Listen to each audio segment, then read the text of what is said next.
ನಮಸ್ಕಾರ ಸ್ನೇಹಿತರೆ, welcome back to Yashaswi home tips. ಇವತ್ತಿನ ವಿಡಿಯೋದಲ್ಲಿ ನರ್ಸರಿಯಿಂದ ತಂದಂತಹ ಗುಲಾಬಿ ಗಿಡಗಳನ್ನು ಯಾವ ಥರ ನಾವು ಪಾಟಲ್ಲಿ ಹಾಕಿ ನೆಡುವಂಥದ್ದು ಅನ್ನೋದನ್ನು ನಾನು ಇವತ್ತು ತೋರಿಸ್ಕೊಡ್ತಾ ಇದ್ದೀನಿ. ಗಿಡದ ತುಂಬ ಹೂಗಳಾಗಬೇಕು ಅಂತಂದರೆ ಹಲವಾರು ಟಿಪ್ಸನ್ನು ನಾನಿಲ್ಲಿ ಕೊಟ್ಟಿದ್ದೀನಿ.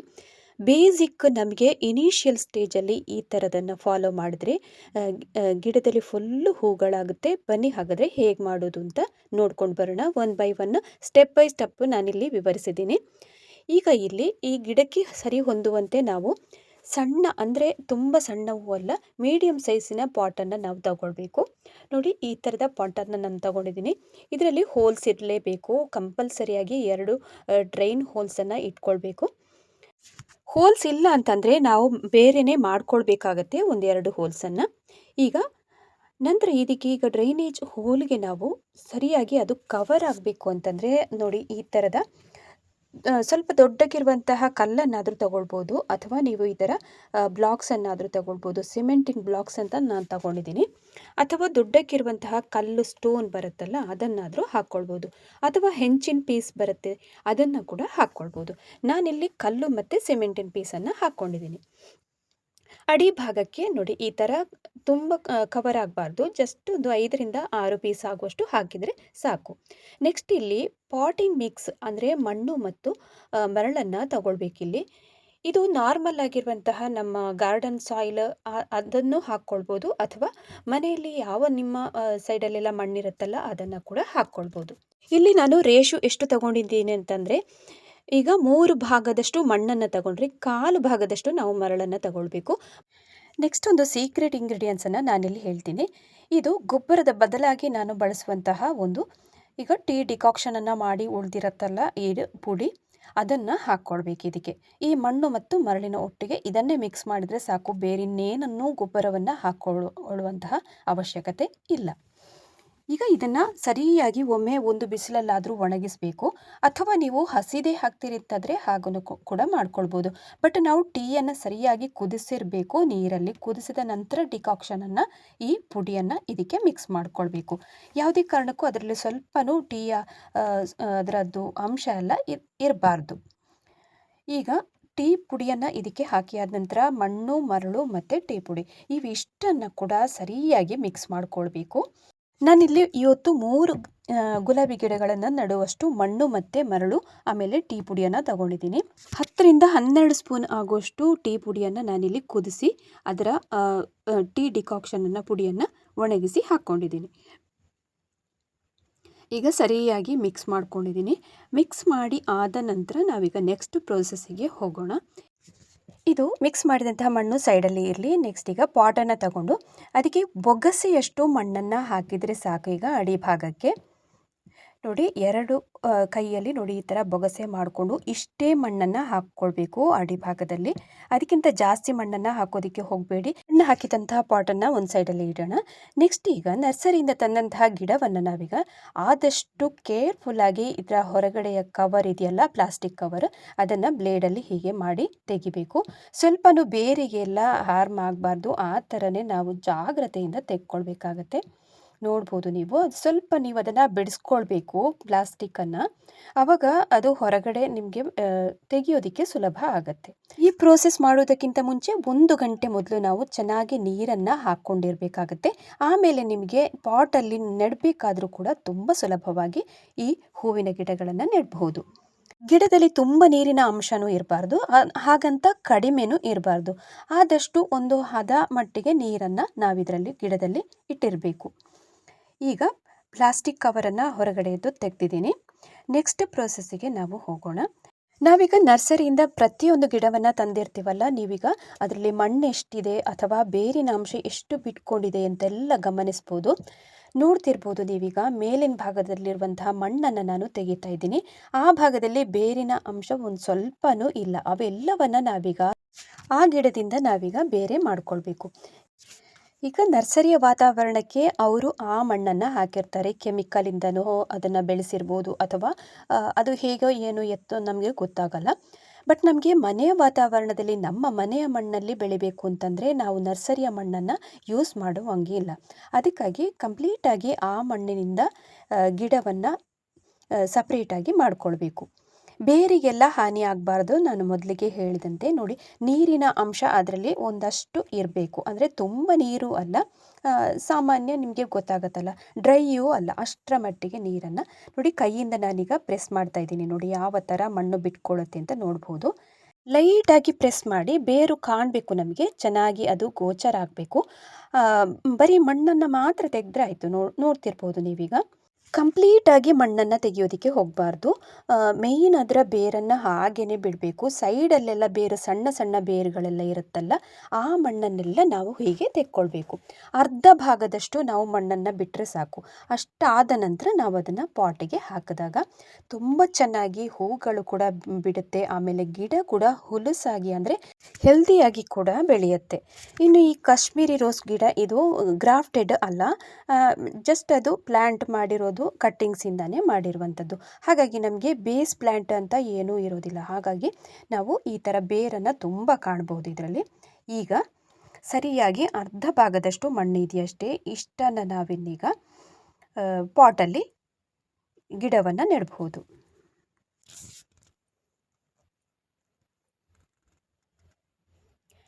ನಮ್ಮ ಗಿಡ ಈಗ ರೆಡಿ ಆಯಿತು. ನೆಕ್ಸ್ಟ್ ಈಗ ಪಾಟನ್ನು ತಗೊಂಡು ಅದಕ್ಕೆ ಈಗ ಡೈರೆಕ್ಟಾಗಿ ನಾವು ಈಗ ಇಟ್ಕೊಳ್ಬೋದು. ಹೀಗೇ ಇಟ್ಕೊಳ್ಬೇಕು ನೋಡಿ. ಬೇರು ಎಲ್ಲ ಸ್ವಲ್ಪನೂ ಆಚೆ ಈಚೆ ಆಗದಂಗೆ ಸರಿಯಾಗಿ ಸೆಟ್ ಆಗಬೇಕು ತಳಭಾಗದಲ್ಲಿ. ಹಾಗೆಯೇ ನೆಟ್ಟು ನೋಡ್ಬೋದು ನೀವೀಗ. ಅರ್ಧ ಪಾಟಿನಷ್ಟು ಮಾತ್ರ ನಾವಿದನ್ನು ಮಣ್ಣಿಂದ ಫಿಲ್ ಮಾಡ್ಕೊಳ್ಬೇಕು. ಕಂಪ್ಲೀಟಾಗಿ ಫುಲ್ಲು ನಾವು ಮಣ್ಣನ್ನು ಯಾವತ್ತೂ ಇನಿಷಿಯಲ್ ಸ್ಟೇಜಲ್ಲಿ ಹಾಕೋದಕ್ಕೆ ಹೋಗಬಾರ್ದು. ಈಗ ನಾನು ಒಂದೊಂದು ಹಿಡಿಯಾಗುವಷ್ಟು ಮಣ್ಣನ್ನು ಹಾಕ್ತಿದ್ದೀನಿ. ಟೋಟಲ್ ಒಂದು 4 ಹಿಡಿಯಾಗುವಷ್ಟು ಮಣ್ಣನ್ನು ಹಾಕಿದರೆ ಸಾಕಾಗತ್ತೆ. ಕಂಪ್ಲೀಟಾಗಿ ಎಲ್ಲ ಸುತ್ತಲೂ ಕವರ್ ಆಗುವಂತೆ ಜಸ್ಟ್ ಹಾಕಿದರೆ ಸಾಕು. ಬೇರಿಗೆ ಕೂಡ ಹಾಗೆಯೇ ನೀರೆಲ್ಲ ಸರಿಯಾಗಿ ಹೋಗುವಂತೆ ನಾವು ಆರಂಭಿಕ ಸ್ಟೇಜಲ್ಲಿ ಹೀಗೇ ಮಾಡ್ಕೊಳ್ಬೇಕಾಗತ್ತೆ. ಇದು ನಾವು ಪಾಟಲ್ಲಿ ಹಾಕಿದಂಥ ಗಿಡ ಗಟ್ಟಿಯಾಗಿ ಕೂತ್ಕೊಂಡಿದೆಯೋ ಇಲ್ವೋ ಅಂತ ನಾವು ಸರಿಯಾಗಿ ಒಮ್ಮೆ ನೋಡ್ಕೊಳ್ಬೇಕು. ಅದಕ್ಕಾಗಿ ಈಗ ಒಮ್ಮೆ ಈ ಥರ ಶೇಕ್ ಮಾಡ್ಕೊಳ್ಬೇಕು. ಗಿಡದ ಮಣ್ಣೆಲ್ಲ ಸರಿಯಾಗಿ ಹೊಂದ್ಕೊಳ್ಬೇಕು. ಈಗ ನೋಡ್ಬೋದು, ನಾನೀಗ ತೋರಿಸ್ತಾ ಇದ್ದೀನಿ ನೋಡಿ. ಇಷ್ಟು ಭಾಗವನ್ನು ನಾವು ಹಾಗೇ ಬಿಡಬೇಕು. ಅದಕ್ಕೆಲ್ಲ ಫುಲ್ಲು ಮಣ್ಣನ್ನು ಕವರ್ ಮಾಡ್ಕೊಳ್ಳೋದಕ್ಕೆ ಹೋಗಬಾರ್ದು. ಅದರ ಬೇರು ಸ್ವಲ್ಪ ಕಾಣಬೇಕಷ್ಟೇ, ಜಾಸ್ತಿ ಅಲ್ಲ. ಜಸ್ಟ್ ಅದು ನಾವೀಗ ಮಣ್ಣಿಂದ, ನರ್ಸರಿಯ ಮಣ್ಣಿಂದ ಬೇರೆ ಮಾಡಿರ್ತೀವಲ್ಲ, ಅದು ಸ್ವಲ್ಪ ಹಾಗೇ ಬಿಟ್ಟರೆ ಸಾಕಾಗತ್ತೆ. ಇನ್ನು ಗಿಡದಲ್ಲಿ ಎಲ್ಲಾದರೂ ಹಳೆಯ ಹೂವಿನ ಇದು ಎಲ್ಲ ಇತ್ತು ಅಂತಂದರೆ ಅದನ್ನು ನಾವು ಕಟ್ ಮಾಡಿ ತೆಕ್ಕೊಳ್ಬೇಕಾಗತ್ತೆ. ಹೊಸ ಹೂವು ಬಿಟ್ಟಿದೆ ಅಂತಂದರೆ ಅದನ್ನು ಹಾಗೇ ಬಿಟ್ಕೊಳ್ಬೋದು. ಹಳೆಯ ಹೂವನ್ನು ಯಾವತ್ತೂ ನಾವು ಹಾಗೇ ಬಿಡಬಾರ್ದು. ನೋಡಿ, ಈ ಥರ ಕಟ್ ಮಾಡಿ ತೆಕ್ಕೊಳ್ಬೇಕು. ಇದು ಗುಲಾಬಿ ಹೂವು ಆಗಿ ಮುಗ್ದಿದೆ ಈಗ. ನೆಕ್ಸ್ಟ್ ಈಗ ಒಂದು ಹೂವು ಇಟ್ಟದನ್ನು ಹಾಗೇ ಬಿಡ್ತೀನಿ ನೋಡಿ. ಈ ಥರ ಇದು ತುಂಬ ದಿವಸದ ಹಿಂದಿನ ಬ್ರ್ಯಾಂಚ್, ಇದು ಹೂವಾಗಿ ಬಿದ್ದಿದೆ. ಇದು ಅದನ್ನು ಕೂಡ ಸ್ವಲ್ಪ ಭಾಗದಷ್ಟು ಕಟ್ ಮಾಡಿದರೆ ಸಾಕು. ತೀರ ನಾವು ಬ್ರ್ಯಾಂಚನ್ನು ಕಟ್ ಮಾಡ್ಕೊಳ್ಳೋದಕ್ಕೆ ಹೋಗಬಾರ್ದು. ಇನ್ನು ಇದಕ್ಕೆ ನಾವು ಸರಿಯಾಗಿ ಪ್ಲ್ಯಾಂಟ್ ಮಾಡಿ ಆದ ನಂತರ ಒಂದು 1/4 ಮಗ್ಗಾಗುವಷ್ಟು ನೀರನ್ನು ಈಗ ಹಾಕ್ಕೊಳ್ಬೇಕು. ತುಂಬ ನೀರು ಹಾಕ್ಕೊಳ್ಬಾರ್ದು, ಜಸ್ಟ್ ಅಷ್ಟೇ ಒಮ್ಮೆಗೆ ಮಾತ್ರ 1/4 ಮಗ್ಗಿಗಿಂತ ಸ್ವಲ್ಪ ಕಡಿಮೆ ನೀರನ್ನು ಹಾಕಿದ್ರೂ ಸಾಕಾಗುತ್ತೆ. ಇಷ್ಟು ಹಾಕಿ ಆದ ನಂತರ ಒಮ್ಮೆ ಗಿಡವನ್ನು ಚೆಕ್ ಮಾಡ್ಕೊಳ್ಬೇಕು. ಸರಿಯಾಗಿ ಅದು ಕೂತ್ಕೊಂಡಿದೆಯೋ ಇಲ್ವೋ ಅಂತ ನೋಡ್ಕೊಳ್ಬೇಕಾಗತ್ತೆ. ಆವಾಗ ನೋಡಿ, ಈ ಥರ ಶೇಕ್ ಮಾಡ್ಕೊಳ್ಬೇಕು. ಸ್ವಲ್ಪ ಆಚೀಚೆ ಅಲ್ಲಾಡ್ತು ಅಂತಂದ್ರೂ ಅದು ಗಿಡಕ್ಕೆ ತುಂಬ ಬೆಳೆಯೋದಕ್ಕೆ ಕಷ್ಟ ಆಗುತ್ತೆ. ಅದಕ್ಕಾಗಿ ವಾಪಸ್ ಇನ್ನೊಂದು ಸ್ವಲ್ಪ ಮಣ್ಣನ್ನು ಹಾಕ್ಕೊಳ್ಬೇಕು. ಸರಿ ಲೆವೆಲ್ ಆಗಬೇಕದು. ಈಗ ಮಣ್ಣನ್ನು ಹಾಕಿ ಸರಿಯಾಗಿ ಸೆಟ್ ಮಾಡ್ಕೊಂಡಿದ್ದೀನಿ. ಇಷ್ಟು ಹಾಕಿದರೆ ಸಾಕಾಗತ್ತೆ, ಇನ್ನು ಬೇರೆ ಮಣ್ಣನ್ನು ಹಾಕೋದು ಬೇಡ.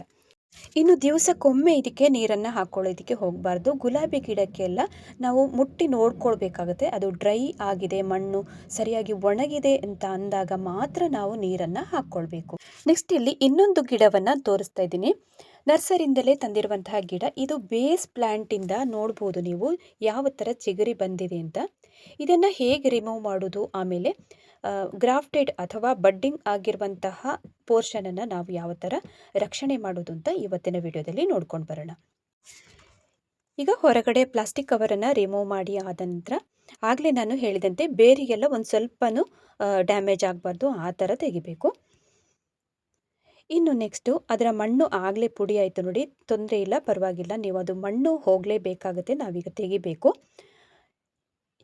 ಈಗ ಅದರಲ್ಲಿ ಬಡ್ಡಿಂಗ್ ಆಗಿರುವಂತಹ ಪೋರ್ಷನಲ್ಲಿ ನೋಡ್ಬೋದು ನೀವೀಗ ಪ್ಲಾಸ್ಟಿಕ್ ಇರುತ್ತೆ, ಅದನ್ನು ನಾವೀಗ ತೆಗಿಬೇಕು. ಬಡ್ಡಿಂಗ್ ಮಾಡಬೇಕಾದ್ರೆ ಅದನ್ನು ಹಾಕಿರ್ತಾರೆ ಗ್ರಾಫ್ಟಿಂಗ್ ಮಾಡ್ಕೊಳ್ಬೇಕಾದ್ರೆ, ಅದನ್ನು ನಾವು ರಿಮೂವ್ ಮಾಡ್ಕೊಳ್ಳೇಬೇಕಾಗುತ್ತೆ ಗ್ರಾಫ್ಟೆಡ್ ಆಗಿರುವಂತಹ ಗಿಡದಲ್ಲೆಲ್ಲ. ಇನ್ನೀಗ ಬೇಸ್ ಪ್ಲ್ಯಾಂಟಿದಂಥ ಅಥವಾ ತಳಭಾಗದಲ್ಲಿ ಕಾಡು ಗಿಡವನ್ನು ಅವರು ಹಾಕಿರ್ತಾರೆ, ಗುಲಾಬಿ ಗಿಡವನ್ನು. ಅದರಲ್ಲಿ ಚಿಗುರಿ ಬಂದಿರುತ್ತೆ ನೋಡಿ, ಈ ಥರ ಬಂದಿರುತ್ತೆ. ಇದನ್ನು ಯಾವ ಥರ ತೆಗೆಯೋದು ಅಂತ ನೋಡೋಣ. ಈಗ ಸರಿಯಾಗಿ ಮಣ್ಣನ್ನು ಬಿಡಿಸ್ಕೊಳ್ಬೇಕು, ಅಷ್ಟು ಜಾಗದ್ದು ಬಿಡಿಸ್ಕೊಂಡು ಆದ ನಂತರ ಬ್ಲೇಡಿನ ಸಹಾಯದಿಂದ ಸ್ವಲ್ಪ ಜಾಗ್ರತೆಯಿಂದ ತೆಗಿಬೇಕಾಗತ್ತೆ. ಕಾಡು ಹೂವಿನ ಗಿಡ ಯಾವ ಸೈಡಿಂದ ಹುಟ್ಕೊಂಡಿದೆ ನೋಡಿ, ಅಲ್ಲಿಂದ ಮಾತ್ರ ಬ್ಲೇಡನ್ನು ಸ್ವಲ್ಪ ಹೀಗೆ ಮಾಡಿಕೊಂಡು ತೆಗಿಬೇಕಾಗತ್ತೆ ಗಿಡವನ್ನು.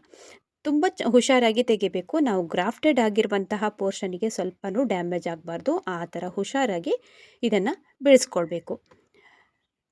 ನೋಡಿ, ಅದು ಸಪ್ರೇಟ್ ಆಯಿತು. ಅದರ ಬೇರಿನ ಸಮೇತ ನಾವು ತೆಗಿಬೇಕಾಗತ್ತೆ. ಇಲ್ಲ ಅಂತಂದರೆ ಗ್ರಾಫ್ಟೆಡ್ ಆಗಿರುವಂತಹ ಗಿಡ ಸರಿಯಾಗಿ ಮೇಲೆ ಬೆಳೆದು ಬರೋದಕ್ಕೆ ಕಷ್ಟ ಆಗುತ್ತೆ. ಈಗ ನೋಡ್ಬೋದು, ಈ ಪೋರ್ಷನನ್ನು ನಾವೀಗ ತೆಗೆದಾಯಿತು. ಇನ್ನು ಈ ಹೆಲ್ದಿ ಆಗಿರುವಂತಹ ಗಿಡವನ್ನು ನಾವಿನ್ನೀಗ ಕಾಪಾಡ್ಕೊಳ್ಬೇಕು. ಅದಕ್ಕಾಗಿ ಮಣ್ಣನ್ನು ತೆಗಿಬೇಕು ಆದಷ್ಟು. ಅದರಲ್ಲಿ ಕೂಡ ಹಾಗೆಯೇ ಬೇರೆಲ್ಲ ಇತ್ತು ಅಂತಂದರೆ ಜಾಗ್ರತೆಯಿಂದ ತೆಗಿಬೇಕಾಗತ್ತೆ. ತುಂಬ ಕೆಲವು ಗಿಡಗಳಲ್ಲಿ ಜಾಸ್ತಿ ಬೇರು ಬಿಟ್ಕೊಂಡಿರಲ್ಲ, ಸ್ವಲ್ಪ ಅಷ್ಟೇ ಬಿಟ್ಕೊಂಡಿರುತ್ತೆ. ಆವಾಗಲೂ ಅಷ್ಟೇ ನಾವು ಈ ನರ್ಸರಿಯ ಮಣ್ಣನ್ನು ನಾವು ತೆಗಿಲೇಬೇಕಾಗತ್ತೆ. ಪ್ರತಿಯೊಂದು ಗಿಡವನ್ನು ಕೂಡ ನಾವು ನೆಡಬೇಕಾದ್ರೆ, ಹಾಗೆ ಪ್ಲ್ಯಾಂಟಿಂಗ್ ಮಾಡ್ಕೊಳ್ಬೇಕಾದ್ರೆ ನರ್ಸರಿಯಿಂದ ತಂದಂತಹ ಗಿಡದಿಂದ ಮಣ್ಣನ್ನು ಬೇರೆ ಮಾಡಲೇಬೇಕಾಗತ್ತೆ. ನಮ್ಮ ಮಣ್ಣಿಗೆ ಆ ಗಿಡವನ್ನು ಸೆಟ್ ಮಾಡ್ಕೊಳ್ಬೇಕು. ಈಗ ನೋಡ್ಬೋದು, ಇಷ್ಟು ಮಣ್ಣನ್ನು ಬಾಕಿ ಇಟ್ಟಿದ್ದೀನಿ. ಮೇಯ್ನ್ ಅದರ ಬೇರೆ ಇದೆಯಲ್ಲ, ಅದನ್ನು ಹಾಗೇ ಬಿಟ್ಟು ಇಷ್ಟು ನಾವು ಮಣ್ಣನ್ನು ತೆಗಿಬೇಕಾಗುತ್ತೆ ನರ್ಸರಿಯಿಂದ. ಇನ್ನೊಂದು ಈ ಥರದ ಪಾಟನ್ನೇ ತಗೊಂಡದ್ದು, ಆಗಲೇ ನಾನು ತೋರಿಸಿದ್ದೀನಲ್ಲ ಅದೇ ಥರದ ಸೈಜಿನ ಪಾಟನ್ನೇ ತಗೊಳ್ಬೇಕು.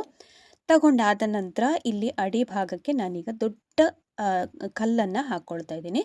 ಅಥವಾ ನೀವು ಸಿಮೆಂಟಿನ ಪೀಸನ್ನಾದರೂ ಹಾಕ್ಕೊಳ್ಬೋದು, ಅಥವಾ ಹಂಚಿನ ಪೀಸನ್ನಾದರೂ ಹಾಕ್ಕೊಳ್ಬೋದು. ನಂತರ ಇದಕ್ಕೆ ಇಲ್ಲಿ ಸ್ವಲ್ಪ ಮಣ್ಣನ್ನು ಜಾಸ್ತಿಯಾಗಿ ಹಾಕ್ಕೊಳ್ಬೇಕು. ಆಗಿನ ಗಿಡ ಸ್ವಲ್ಪ ದೊಡ್ಡದಾಗಿತ್ತು. ಈಗ ಇಲ್ಲಿ 1.5 ಬೊಗಸೆ ಆಗುವಷ್ಟು ಮಣ್ಣನ್ನು ಹಾಕ್ಕೊಂಡಿದ್ದೀನಿ. ಹಾಕಿ ಆದ ನಂತರ ಈ ಗಿಡವನ್ನು ನಾವೀಗ ಇದರಲ್ಲಿ ಇಡಬೇಕು. ಇಟ್ಟು ನಾವೀಗ ಅರ್ಧ ಭಾಗದಷ್ಟು ಅಂತಂದರೆ ಅದರ ಬೇರು ಕಾಣಬೇಕದು ಸ್ವಲ್ಪ, ನಾನು ಆಗಲೇ ಹೇಳಿದಂತೆ ಅಷ್ಟು ಮಣ್ಣನ್ನು ಹಾಕ್ಕೊಂಡು ಬರಬೇಕು. ಇನ್ನು ಈ ಗುಲಾಬಿ ಗಿಡಕ್ಕೆಲ್ಲ ನಾವು ಜಾಸ್ತಿ ನೀರನ್ನು ಹಾಕುವಂಗಿಲ್ಲ. ಡ್ರೈ ಆಯಿತು ಅಂದಾಗ ಮಾತ್ರ ನಾವು ನೀರನ್ನು ಹಾಕ್ಕೊಳ್ಬೇಕಾಗತ್ತೆ. ದಿನ ಇದನ್ನು ನೀರನ್ನು ಹಾಕಿದರೆ ನಾವು ಫಂಗಸ್ ಎಲ್ಲ ಬರುತ್ತೆ ಬೇರಿಗೆಲ್ಲ. ಫಂಗಸ್ ಬರದಂತೆ ಮಾಡ್ಕೊಳ್ಬೇಕಾದ್ರೆ ಹಲವಾರು ಲಿಕ್ವಿಡ್ ಫರ್ಟಿಲೈಸರನ್ನು ನಾವು ಹಾಕ್ಕೊಳ್ಬೇಕು. ಆದಷ್ಟು ಕೆಮಿಕಲ್ ಮುಕ್ತವಾಗಿ ಗಿಡವನ್ನು ಬೆಳೆಸೋದಕ್ಕೆ ಪ್ರಯತ್ನ ಪಡಬೇಕು. ಆವಾಗ ಏನಾಗುತ್ತೆ ಅಂತಂದರೆ ನಿಮಗೆ ಗಿಡ ಏನೂ ಆಗಲ್ಲ. ಎಷ್ಟು ವರ್ಷ ಇಟ್ಟರೂ ಹೂ ಬಂದೇ ಬರುತ್ತೆ ನಿಮಗೆ. ಅರ್ಧ ಭಾಗದಷ್ಟು ಮಣ್ಣನ್ನು ಹಾಕಿ ಆದ ನಂತರ ಕಾಲು ಮಗ್ಗಾಗುವಷ್ಟು ನೀರನ್ನು ಕೂಡ ಹಾಕ್ಕೊಂಡು ನೋಡಬೇಕು. ನೀವೀಗ ಒಮ್ಮೆ ಚೆಕ್ ಮಾಡ್ಕೊಳ್ಳಿ, ಗಿಡ ಸ್ವಲ್ಪ ಆಚೆಚೆಲ್ಲ ಅಲ್ಲಾಡ್ತಿದ್ರೆ ಅಥವಾ ಸರಿಯಾಗಿ ಕೂತ್ಕೊಳ್ಳಿಲ್ಲ ಅಂತಂದರೆ ನಾವು ವಾಪಸ್ ಇನ್ನೊಮ್ಮೆ ಮಣ್ಣನ್ನು ಮೇಲಿಂದ ಹಾಕ್ಕೊಳ್ಬೇಕು. ನೋಡ್ಬೋದು ನೀವೀಗ ತುಂಬ ಅದು ಟೈಟಾಗಿ ಕೂತ್ಕೊಳ್ಬೇಕು, ಬೇಸ್ ಅದು ಗಟ್ಟಿಯಾಗಿರಬೇಕು. ನೋಡ್ಬೋದು ನೀವೀಗ ಸರಿಯಾಗಿ ಕೂತಿದೆ. ಈಗ ಅಷ್ಟಾದ ನಂತರ ನಾವಿನ್ನಿದಕ್ಕೆ ವಾಪಸ್ ಮೇಲಿಂದ ಒಂದು ಸ್ವಲ್ಪ ಮಣ್ಣನ್ನು ಹಾಕಿ ಸರಿ ಸೆಟ್ ಮಾಡಿದರೆ ಬೇರು ಮತ್ತು ಗಿಡಕ್ಕೆ ನಾವು ರಕ್ಷಣೆ ಕೊಟ್ಟಂಗೆ ಆಗುತ್ತೆ. ಈಗ ನೋಡ್ಬೋದು ಸರಿ ಸೆಟ್ ಆಗಿದೆ ಗಿಡ. ಇನ್ನು ಮೇಲಿಂದ ಒಂದು ಸ್ವಲ್ಪ ಮಣ್ಣನ್ನು ಉದುರಿಸ್ಕೊಳ್ತೀನಿ, ಅಷ್ಟೇ ಸಾಕು. ಇನ್ನು ನೀರನ್ನು ಕೂಡ ನಾವು ಆಗಲೇ ಹಾಕಿರೋದ್ರಿಂದ ಇನ್ನು ನೀರನ್ನು ಹಾಕ್ಕೊಳ್ಳೋದಕ್ಕೆ ಹೋಗಬಾರ್ದು. ಇನ್ನು 2 ದಿವಸ ಬಿಟ್ಟು 2 ದಿವಸಕ್ಕೊಮ್ಮೆ ನೀರನ್ನು ಹಾಕಿದರೆ ಸಾಕಾಗುತ್ತೆ. ಈಗ ನೆಟ್ಟಿರುವಂತಹ ಗಿಡಕ್ಕೆ ಮಾತ್ರ ದಿವಸಕ್ಕೆ ಒಮ್ಮೆ ಜಸ್ಟ್ ನೀರನ್ನು 1 ಲೋಟದಷ್ಟು ನೀರನ್ನು ಹಾಕ್ತಾ ಬರಬೇಕು. ಆಮೇಲೆ ಬೆಳೆದಿರುವಂತಹ ಗಿಡಕ್ಕೆ ಮಾತ್ರ ನಾವು ಹಾಕೋದ್ರಲ್ಲಿ ಸ್ವಲ್ಪ ನೋಡ್ಕೊಳ್ಬೇಕಾಗತ್ತೆ. ಇವತ್ತಿನ ಯಶಸ್ವಿ ಹೋಮ್ ಟಿಪ್ಸ್ನಲ್ಲಿ ನಾನು ಕೊಟ್ಟಂತಹ ಎಲ್ಲ ಟಿಪ್ಸನ್ನು ನೀವು ಕೂಡ ಫಾಲೋ ಮಾಡಿ. ಇವತ್ತಿನ ವಿಡಿಯೋ ನಿಮಗೆ ಇಷ್ಟ ಆದರೆ ಲೈಕ್ ಮಾಡಿ, ಶೇರ್ ಮಾಡಿ, ಸಬ್ಸ್ಕ್ರೈಬ್ ಮಾಡಿ ಅಂತ ಹೇಳ್ತಾ ಇನ್ನೊಂದು ಹಲವಾರು ಟಿಪ್ಸ್ನೊಂದಿಗೆ ಮತ್ತೊಮ್ಮೆ ಸಿಗ್ತೀನಿ. ವಂದನೆಗಳು.